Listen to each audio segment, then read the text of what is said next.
Hello दोस्तों, नमस्कार।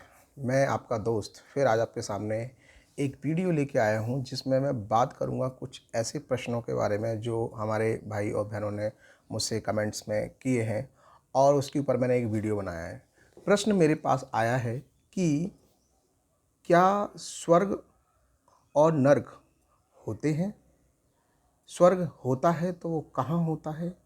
नर्क होता है तो वो कहाँ होता है? कैसा दिखता है नर्क? कैसा दिखता है ये स्वर्ग? स्वर्ग और नर्क की ये गुत्थी वास्तव में सही है या सिर्फ एक कल्पना है? तो इन सभी प्रश्नों के उत्तरों को मैं देने के लिए मैंने ये वीडियो बनाया है, ठीक है? और इन सभी प्रश्नों को मेरे कई सारे मित्रों ने मुझसे फ़ेस टू फ़ेस इन बातों पे जब मेरे ये वीडियोस बनाए तो चर्चा की और उन पर उनका एक प्रश्न निकल के आया कि सर मुझे ये जो प्रश्न है इसका मुझे उत्तर दीजिए। ये प्रश्न मुझे कई सारे लोगों ने पूछा, तो मैंने सोचा कि क्यों ना इस पर एक वीडियो बनाई जाए और इसका एक हल जो मुझे समझ में आया, जो मैंने जाना, वो मैं आप लोगों को बताना चाहूँगा। बड़ी छोटी-सी बात है लेकिन बहुत गंभीर है और बहुत ही समझने वाली है। इसको समझने के लिए सबसे पहले आपको बड़े ठंडे दिमाग से इस बात को सुनना होगा। चलते-फिरते अगर आप इस वीडियो को सुनेंगे तो आपको ये वीडियो 2% भी समझ में नहीं आएगी, ये मेरा वादा है। लेकिन आपको अपने आप को थोड़ा-सा भी समय ठंडे दिमाग से इस वीडियो को सुना, तो निश्चित तौर से मैं कहता हूँ कि ये आपको प्रश्न और इसका उत्तर दोनों ही समझ में आएँगे। तो मैं बात करूँगा स्वर्ग और नर्क के बारे में कि वास्तव में स्वर्ग नर्क होता है। तो मेरा यहाँ पर आप सभी लोगों से ये कहना है कि इस स्वर्ग और नर्क की गुत्थी को जो सुलझाने के लिए मैं जो बातें बताने वाला हूँ, ये आपको मैंने अभी तक किसी भी वीडियो में नहीं बताया है। आज मैं इस बात को इसकी पुष्टि करूँगा और अपना खुद का ओपिनियन दूँगा कि वास्तव में क्या है स्वर्ग और नर्क। तो बिना किसी देरी के इस वीडियो को शुरू करते हैं और इसके बारे में बात करते हैं। तो प्रारंभ करते हैं स्वर्ग और नर्क की कहानी। कैसे शुरू होती है, कहाँ ख़त्म होती है, कौन है इसके रचयिता? तो स्वर्ग और नर्क जो है वो एक ऐसी कल्पना है जो हमारे हर एक व्यक्ति के दिमाग में चलती रहती है कि इंसान जन्म लेता है, उसके बाद मर जाता है, तो वो मरने के बाद जाता कहाँ है? क्या उसको स्वर्ग मिलता है? क्या उसको नर्क मिलता है? या वो क्या करता है? ये प्रश्न हर एक व्यक्ति के मन में अभी तक है कि मरने के बाद आखिर उस व्यक्ति का होता क्या है? अक्सर मेरे भाइयों, मेडिकल साइंस जो होती है वो सिर्फ उन्हीं चीज़ों का ट्रीटमेंट करती है जो फिजिकल तौर पर होते हैं, जो भौतिक तौर पर है, जो हमें दिख रहा है आँखों से, उसी का ट्रीटमेंट कर सकती है, उसी के बारे में बता सकती है। लेकिन मेडिकल साइंस के बाद एक और साइंस ऐसी होती है जिसे बोलते हैं स्पिरिचुअल साइंस। ये साइंस मन की साइंस होती है। मन यानी कि जिसको कंट्रोल करना असंभव है, लेकिन असंभव में ही संभव होता है। तो इन सारी चीज़ों के लिए कोई किताब आपको ये चीज़ नहीं समझा सकती है, क्योंकि मन की साइंस को समझने के लिए मन की किताब को ही पढ़ना पड़ता है और पूरा साइंस हमारे खुद के अंदर है। We are very a dynamic morphological systems. हम एक ऐसे मॉर्फोलॉजिकल डायनामिक सिस्टम से बने हुए हैं जिसके रचयिता, जिसके क्रिएशंस, जिसके डायरेक्टर जो हैं स्वयं ईश्वर हैं। अब आप कहेंगे कि ये ईश्वर कहाँ है? तो ये प्रश्न सभी मेरे इस वीडियो से जुड़े हुए हैं। तो हम शुरू करते हैं स्वर्ग और नर्क के लिए। तो मेरे सभी दोस्तों से मैं यही बात कहने आया हूँ कि देखिए, ईश्वर जो है वो एक सिर्फ और सिर्फ प्राण ऊर्जा है। प्राण ऊर्जा को ही ईश्वर का तत्व माना गया है। आप कहें कि ईश्वर दिखता कैसा है? आप कहें ईश्वर रहता कहाँ पर है? आप कहें कि ईश्वर को अगर हम पा सकते हैं तो कैसे पा सकते हैं? सब कुछ संभव है और सारी चीज़ें हो भी रही हैं। इसका मैं आपको प्रूफ भी दूंगा, ठीक है ना? अगर आप कहें कि ईश्वर कहाँ है, तो मैं आपसे कहूँगा कि ईश्वर हमारे अंदर है। कैसे? ई का मतलब होता है स्वयं, और स्वर जो है हमारे अंदर वो चल रहा है। तो जो हमारे अंदर चल रहा है, इसी को ही हम क्या कहते हैं, ईश्वर। अब ये ईश्वर हमारे अंदर चल रहा है तो क्या कर रहा है ये ईश्वर? हमारे अंदर ये ईश्वर हमें हर रोज़ उठाता है और हमसे नए कर्म करने के लिए, पॉजिटिव कर्म करने के लिए, लोगों की मदद करने के लिए हमको प्रेरित करता है कि हम डेली सुबह उठें, एक संकल्प लें और लोगों की मदद करें। सिर्फ मदद ही नहीं करनी है, बहुत कुछ करना है। क्या करना है, कैसे करना है, ये मैं आपको सभी चीज़ें अपने इस वीडियोस में बताऊंगा। तो मैं यहाँ बता दूं मेरे दोस्तों कि जो ईश्वर है वो एक सूर्य पुंज की तरह है। इस पूरे ब्रह्मांड में, इस पूरी पृथ्वी पर, अपने आसपास आपको अगर आप देखें तो हर एक व्यक्ति की समस्या एक पल में ख़त्म हो जाएगी अगर वो अपने इस बात को समझ ले। तो क्या है समझने वाली बात? समझने वाली बात ये है कि हमारे तरफ, चारों तरफ सिर्फ एक ही चीज़ को आप मान लें। जैसे हम फिजिक्स में क्वेश्चन पढ़ते हैं, सपोज द उसने ये काम किया तो वो एक्स है, और उसने ये काम किया वो वाई है। एक्स वाई वाले क्वेश्चंस जो होते हैं हमने 9th-10th में पढ़े होते हैं कि का बराबर ये और बा बराबर ये। तो ये मानना जो है ये मन का है, क्योंकि जब तक आप मानेंगे नहीं तब तक वो चीज़ पॉसिबल भी नहीं होगी। क्योंकि जो मानता है वही जानता है, जो जानता है वही सीखता है, जो सीखता है वही सच है, और जो सच है वही वास्तविकता है, और जो वास्तविकता है वो सामने है। तो सामने आप क्या मान रहे हैं ये आपके चुनाव पर निर्भर करता है। आप सामने वाले व्यक्ति को अच्छा मान रहे हैं, आप सामने वाले व्यक्ति को बुरा मान रहे हैं तो दुनिया वैसी ही नज़र आएगी। आप सामने सिर्फ अच्छा अच्छा मान रहे हैं, सब कुछ सुंदर सुंदर मान रहे हैं, सब कुछ हैप्पी हैप्पी मान रहे हैं तो आपको दुनिया सुंदर हैप्पी नज़र आएगी। आप सामने क्रोध मान रहे हैं, आप सामने घृणा मान रहे हैं, आप सामने कंपैरिजन मान रहे हैं तो आपको दुनिया वैसी ही नज़र आएगी व्यापारिक तौर पर। तो आपको जीवन को सरल बनाना है, ना कि कठिन। जीवन और ज़िंदगी उसी की मस्त कटती है जो अपने आप को सरल बनाता है, कठिन नहीं। कठिन बनना बहुत आसान है, सरल बनना बहुत मुश्किल। बोलना बहुत आसान है, सुनना बहुत मुश्किल। ठीक है ना? सिखाना बहुत कठिन होता है। तो हम यहाँ पर क्या सिखाने वाले हैं, ये चीज़ आपको आज मैं यहाँ पर सिखाने की प्रयास कर रहा हूँ। मेरा ये सिर्फ एक प्रयास है। अगर आप इस बात को समझेंगे तो आपको निश्चित तौर से कहीं ना कहीं मदद मिलेगी। तो आपको क्या करना है, आपको ये समझना है कि सामने हमारे चारों तरफ सिर्फ क्या है, सूरज। सूरज में क्या होती है, गर्मी, बहुत तेज़ धूप निकलती है। तो उस सूरज से जो धूप निकलती है उससे सिर्फ हमें नुकसान ही नहीं, फ़ायदा भी होता है। सूरज की धूप जो होती है बहुत लाभदायक भी होती है, लेकिन समय के अकॉर्डिंग। समय से अगर किसी चीज़ को लेंगे तो वो फ़ायदा देगी, समय से नहीं लेंगे तो वो नुकसान करेगी। तो समय का बड़ा खेल है। ईश्वर और इंसान के बीच में सिर्फ समय है। बात पकड़ रहे हैं? ईश्वर और इंसान दोनों के बीच में क्या है, समय। और वो समय जो है वो रंगमंच पे है, इस पृथ्वी लोक पर है, जिस पर हम क्या कर रहे हैं, कर्म। हम क्या कर रहे हैं, कर्म कर रहे हैं। तो कर्म और इंसान ये दो एक साथ जुड़े हुए हैं, और इसके बीच में एक धागा है जो समय के साथ कनेक्ट है, और इसकी समय की जो बागडोर है वो हमारे ईश्वर के हाथ में है। कब किस समय पे क्या होगा ये सब कुछ ऊपर वाले ने तय कर रखा है। जब ऊपर वाले ने सब कुछ तय कर रखा है, कैप्टन वो है खिलाड़ियों का, तो फिर आपको दिमाग नहीं लगाना है। फिर आपको सिर्फ क्या करना है, खेलना है, बेस्ट खेलना है, अच्छा खेलना है। जिंदगी के हर एक प्रश्न को बड़ी सुंदरता से हल करना है, जिंदगी बहुत सुंदर हो जाएगी।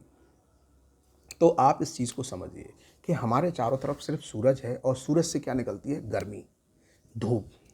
तो जब सूरज तेज तपता है, धूप होती है, तो हम सूरज के ऊपर चादर नहीं डालते, हम अपने आप को बचाने की कोशिश करते हैं। हम ठंडी जगह पर आते हैं, हम अपने आप को प्रोटेक्ट करते हैं। तो इसका मतलब क्या है कि हमारे चारों तरफ जितने भी लोग हैं, अगर कोई भी व्यक्ति आपसे गाली गलौज कर रहा है, झगड़ रहा है, इसका मतलब उसके शब्दों से जो ऊर्जा निकल रही है वो शब्द आपके मन पर पड़ते हैं और आपको क्रोध आता है। आप उसके शब्दों को सूर्य की ऊर्जा की तरह मानें। सूर्य की ऊर्जा की तरह जब उसे हम मानेंगे तो आप उस व्यक्ति पर कंट्रोल नहीं करेंगे, क्योंकि वो व्यक्ति अपने मुंह से गालियां दे रहा है। आप उस पर कुछ नहीं कर सकते, आप अपने आप पर कर सकते हैं। आपको कंट्रोल खुद को करना है, उसको नहीं करना है। क्योंकि यहाँ पर हर एक व्यक्ति आपको गाली देने के लिए बैठा हुआ है। यहाँ पर हर एक व्यक्ति आपका पैर खींचने के लिए बैठा हुआ है। यहाँ पर हर एक व्यक्ति आपसे जलने के लिए बैठा हुआ है।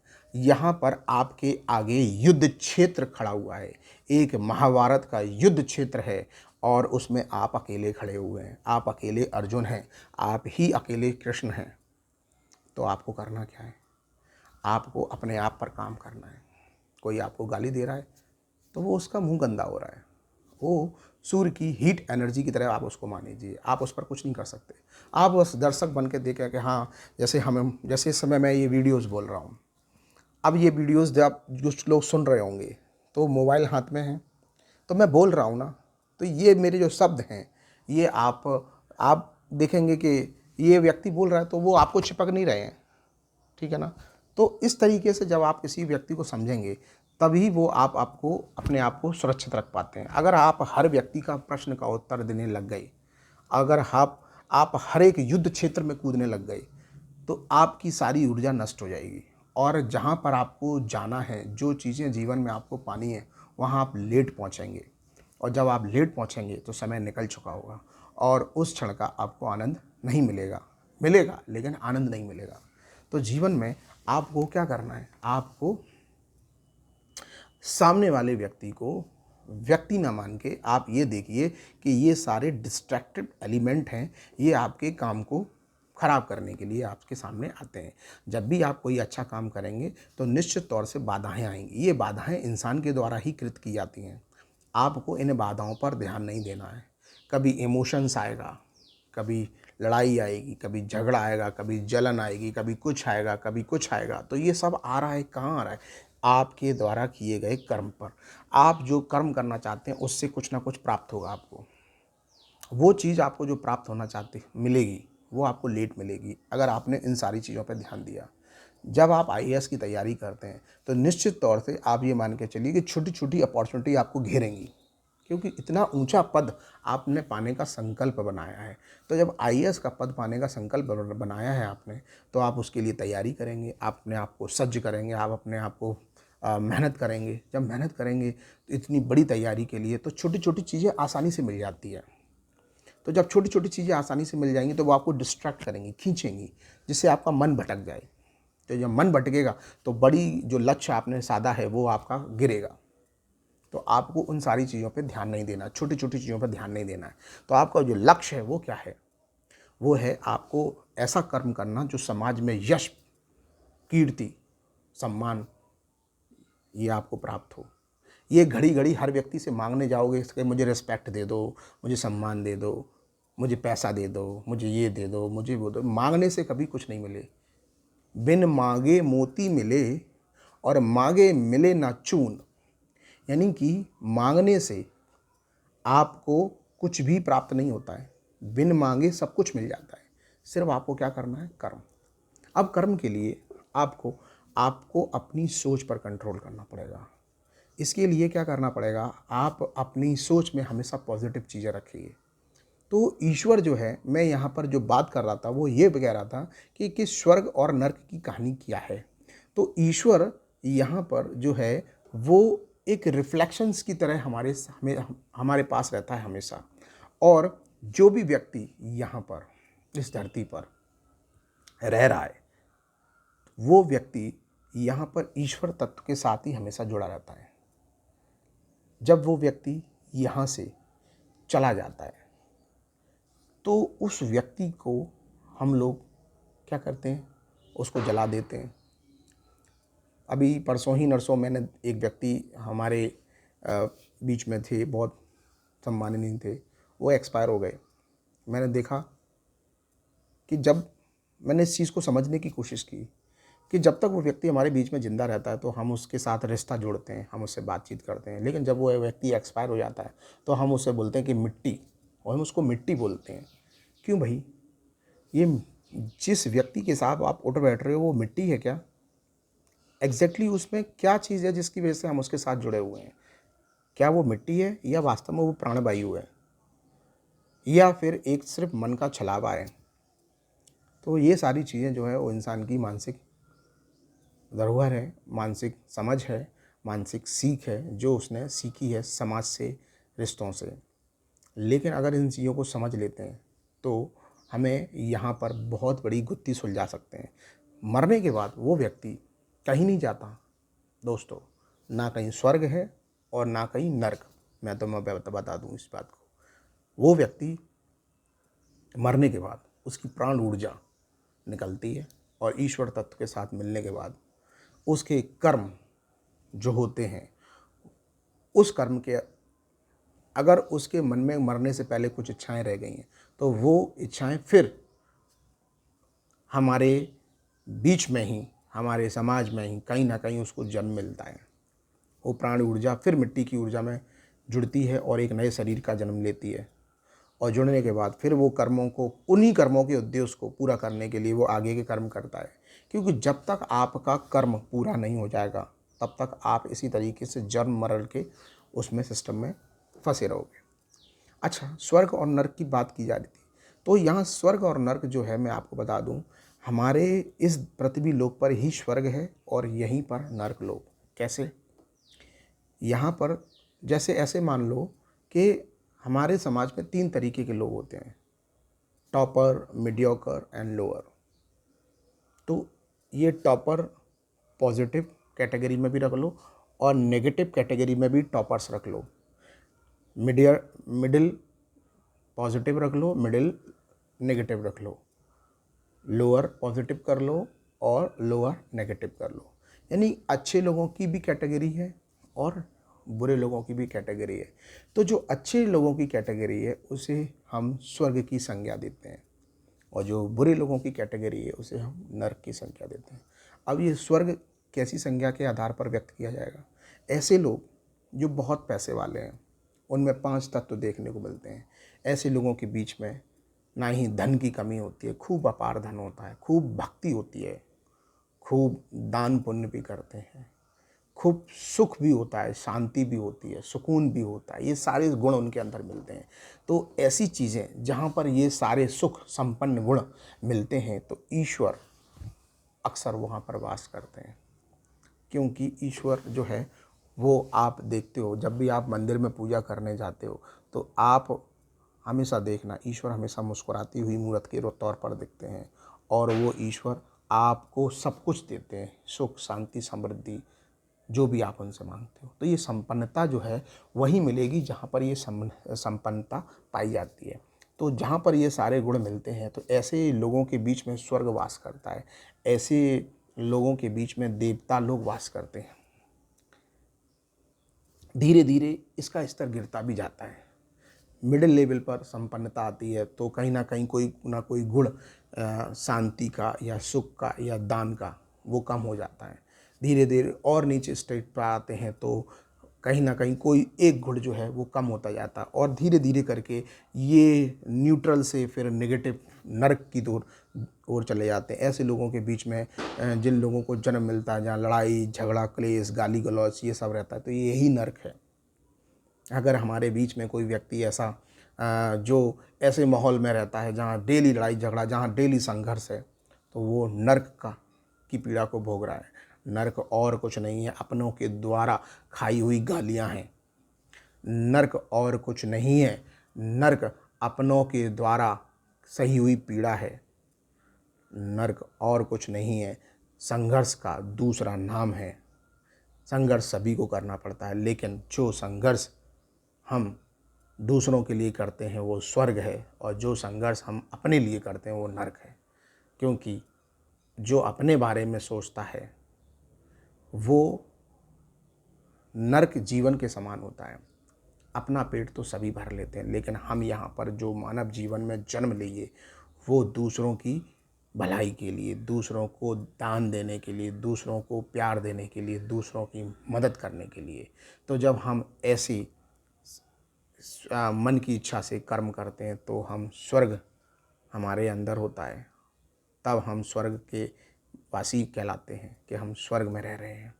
आपने देखा होगा बहुत सारे पदाधिकारी, बहुत सारे अच्छे अच्छे पॉलिटिशियंस, बहुत सारे अच्छे अच्छे लोग जो अच्छी अच्छी बिजनेसमैन, ये सभी लोग सर्वगुण संपन्न होते हैं, बुद्धि से, शरीर से, सुख से, शांति से, धन से, यश से, भक्ति से।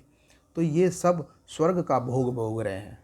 और ये स्वर्ग का भोग ईश्वर ने इनको इसलिए दिया क्योंकि इन्होंने कर्म को प्रधान माना है। कर्म करते हैं।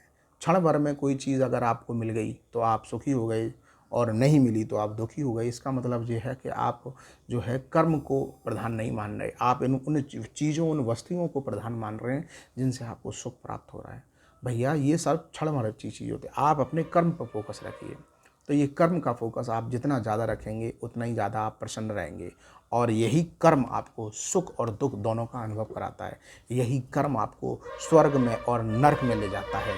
कर्म ही सबसे बड़ा इम्पोर्टेंट होता है। तो यहाँ पर हमारे श्री कृष्ण भगवान ने भी यही चीज़ आपको समझाई है कि कर्म सर्व प्रधानी, यानी कर्म जो है सबसे बड़ा प्रधान होता है। आपके पास आप किसी भी स्थिति में हों, लेकिन अगर आप कर्म को प्रधान मान रहे हैं तो निश्चित तौर से आपका भविष्य जो है बदल जाएगा। आप अभी गरीब हैं, कोई दिक्कत नहीं, ये कभी स्थिति एक जैसी नहीं रहने वाली है। इस धरती की सबसे बड़ी मूल खासियत यही है कि कोई भी स्थिति यहाँ पर परमानेंट नहीं है। कोई भी वक्त यहाँ परमानेंट नहीं है, क्योंकि वक्त हमेशा बदलता है। लेकिन अगर आपने कर्म को प्रधान रखा, आप कर्म करिए, और वो भी बिना किसी परिणाम के। आप किसी परिणाम या फल की इच्छा के बिना आप कर्म करेंगे, निश्चित तौर से आपको सुख और शांति मिलेगी। विजय मिले या न मिले, ये एक अलग बात है, ये ईश्वर के द्वारा दिया गया फल है। लेकिन आपको सुख और शांति कर्म के द्वारा 100% मिलेगी अगर आप कर्म करेंगे। तो कर्म करते जाइए, आगे बढ़ते जाइए, निश्चित तौर से आपको सफलता मिलेगी, ये मेरा वादा है। और हमारा स्वर्ग और हमारा नर्क हमारे ही आसपास होता है। हमारा जो दिन है, हमारे दिन की जो शुरुआत होती है, वो अगर अच्छे लोगों के बीच में हो रही है, अच्छे लोगों के साथ मिलने बैठने से हो रही है, अच्छे ग्राहकों के साथ हो रही है, अच्छे लोगों के साथ में जाने से, उनके साथ में उठने बैठने से, उनके साथ एंजॉय करने से हो रही है, और हमारा मन आज पूरे दिन प्रसन्न चित्त रहा है, तो इसका मतलब आज का दिन हमने स्वर्ग भोगा है। यही स्वर्ग है। और आज का दिन आपने अगर लड़ाई झगड़ा, गृह कलेश, गाली गलौज, चिंता, डर, इन सब के बीच में जिया है, तो आपने आज नरक का दर्शन किया है। नरक और स्वर्ग कभी किसी को परमानेंट नहीं मिलता है। पर डे उसके लिए संघर्ष करना पड़ता है, और संघर्ष की जो चाबी है वो है कर्म। आप अपने कर्म को करते जाइए, डेली आप एक अच्छी सफलता को, एक अच्छे स्वर्ग को प्राप्त होंगे। ठीक है। मरने के बाद कुछ नहीं प्राप्त होता है। मरने के बाद सिर्फ आपको अगले कर्म का इंतज़ार करना पड़ता है कि जो छूटे हुए कर्म हैं वो आपके फिर से पूरे होंगे। और आप कहाँ जाएंगे ये आपको सोचना नहीं है, क्योंकि जैसे आप यहाँ हैं, सोने के बाद फिर से दूसरी जगह पर होंगे। तो ये जीवन की कुंडली है जो इसी तरीके से चलती रहती है। इसके लिए ज़्यादा चिंता करने की आवश्यकता नहीं है, ज़्यादा डरने की आवश्यकता नहीं है। आप मैदान के खिलाड़ी मंच पे खड़े हुए हैं, आप अपना कर्म करिए, मस्त रहिए। ज़िंदगी में मस्ती बहुत ज़रूरी है, बाकी सब कुछ राधे राधे।